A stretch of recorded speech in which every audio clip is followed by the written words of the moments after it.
getting ready for Super Bowl 57 coming up, and it's crazy that we're in Atlanta. Last time we saw you was in Atlanta. Oh, God. The Triller for the okay. all Ben I was Askren fight. did I see you guys at the strip club over there? No, I don't think so. You might have seen Randy. This live, huh? Live and rolling, Live. huh? This is real. Right this is on. live. This is This is it. Okay. longest running MMA show in the country.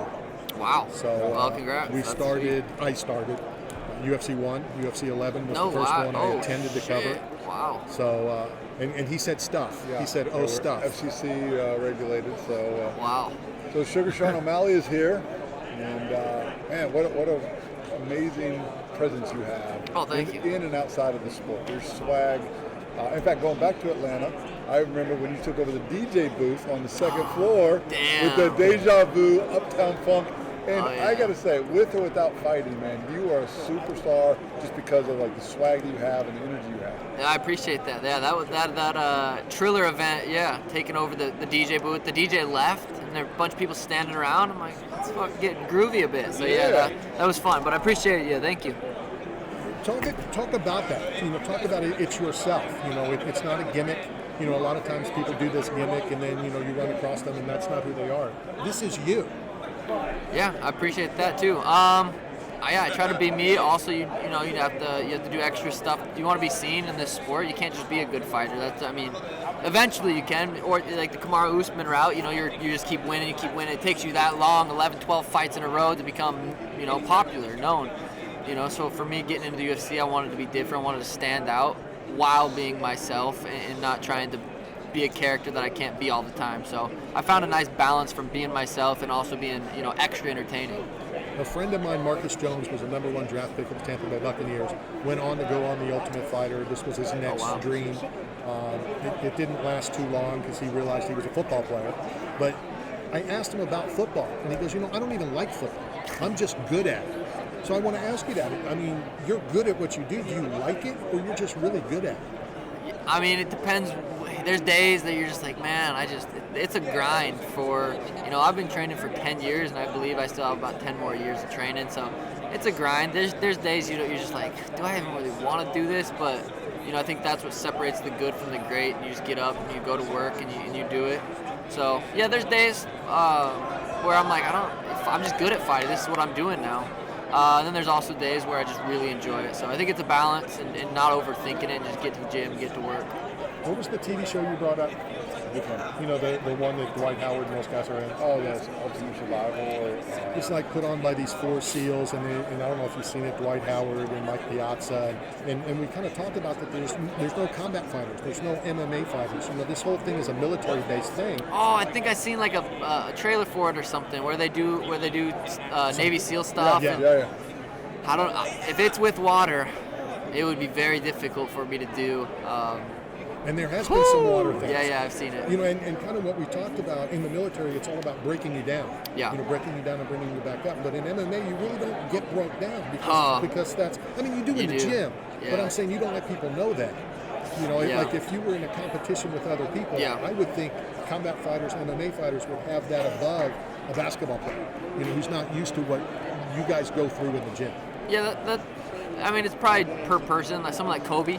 Is mentally just as strong as anyone. I think I think everyone's just different. So, but as far as getting broken down, in a physical sense, every day, I'm losing basically every day. I go to the gym and grapple hard with black belts and very, very skilled people that beat me up. So, but yeah, I see what you're saying. Mentally fighting is very different than any other sport. What most people don't understand, what you just said, is that's almost what you want. You want to be beat in the gym.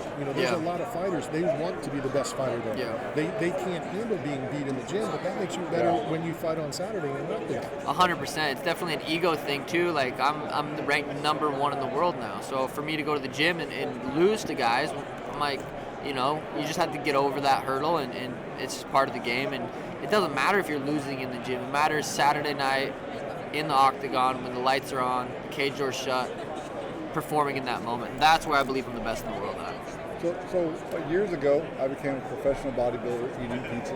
It's a true story. Wow, okay. Hulk Hogan took me under his wing, and he helped me develop a character, which I had a red mohawk for many years, right? And the advice that he gave me was, when you walk in a room and no one notices you, or you leave a room and no one remembers you, you fail to leave a mark behind. And all we do as professional wrestlers is we leave impressions. So coming up, you use the colorful hair, the rainbow-colored hair, the pink and red hair now, to build a brand, right? But what do you do to turn off? Because I know from experience, you're always in character. You're always like, and at a certain time, you feel like too much spotlight is on you. So how do you just go out and then incognito and enjoy a night out without being Sugar Sean O'Malley? I don't really feel like my character's taken over me too much to where I can't do that. But as far as like going out, I rarely go out and party. So for me, it's just the lifestyle I live. It's almost harder to turn it on. Like, all right, let's be Sugar. Let's be that guy people want to see. So He said trucking. What he said. oh, trucking. It's trucking. Sugar. Yeah. Sugar trucking. Sugar. Sorry. So for me, yeah. But if I feel overstimulated or feel like I need to turn that off, I cold plunge every day, every night. It hurts every time. I hate doing it. It's so Never want to. Randy won't do it. I have the ice barrel, the San Juan Truck Liddell Okay. in my back patio. Yep. I have a aquarium chiller hooked up. Yep. I've set the temp. I offer to him every time, and he won't get in. He won't do it. He said he can't be talked into it. He can't be peer pressured. He Yeah. can't be broken like the military. Yeah. Will you tell him how great it is? It sucks.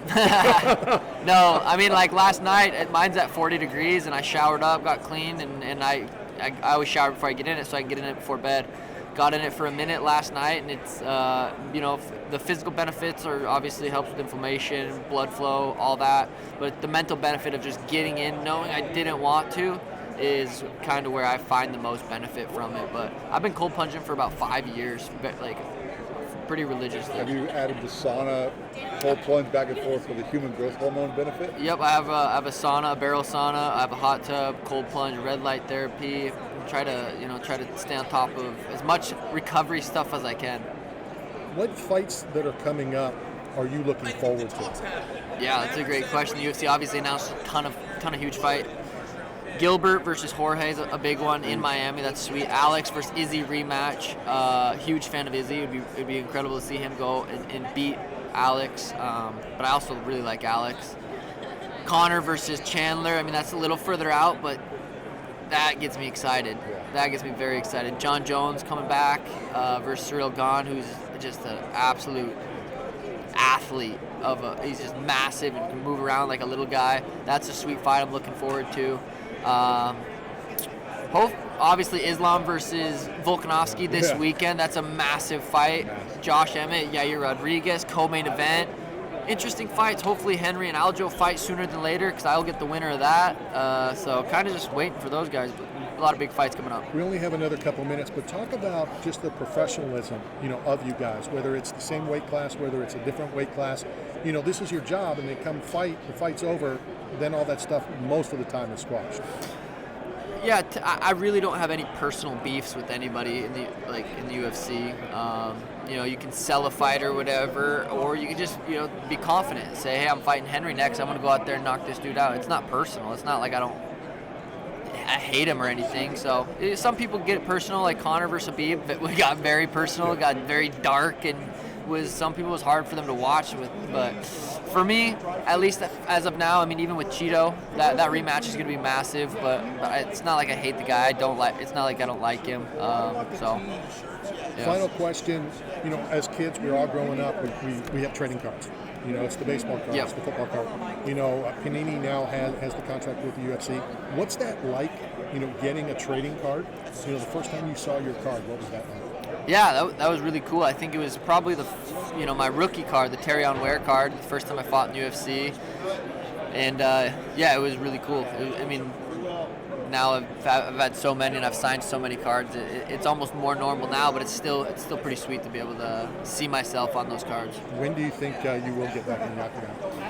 Hopefully sooner than later. I'm ready to go. I'm healthy. I'm in pretty good shape as far as I'm ready to get into fight camp. Fight shape and out of camp shape are two different things. So I'm ready to go sooner than later. I mean, I'd like at least 8 weeks. If Aljo says he's out and Henry's the next guy, I'd like at least 8 weeks. sooner than later, hopefully. Awesome, great stuff. I want to thank you for stopping Yeah, by. thank you guys. Enjoy the rest of the day on Radio Row. We're going to send you a care package from 8 Man Oh, Strong, thank you.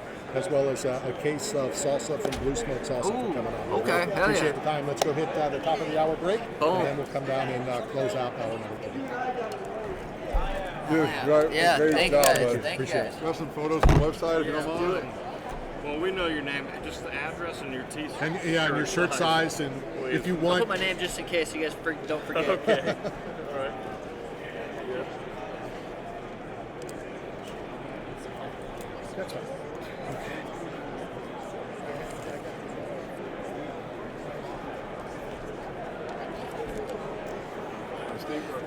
Yeah. Okay. Yeah. Perfect. And then me? Yeah, of course. Hi, buddy. Get me that. Thanks. Awesome. Yep. One more real quick. Gotcha. Please. Of course. That's what we're here for. Thanks, man. Sweet. Yep. Yeah, of course. Thank you guys I'll so see you at much. your fight. Yeah, I'll be there. You'll be there. I'll be there. Thank you so much. You want to pick your hair? Yes. Oh my god, you're welcome. I'm gonna borrow this. Into my stuff. Randy, good run. Ready, Freddie? Oh, him. 1, 2. Let's get out. On to the next. On to the next. On to the next. Store, so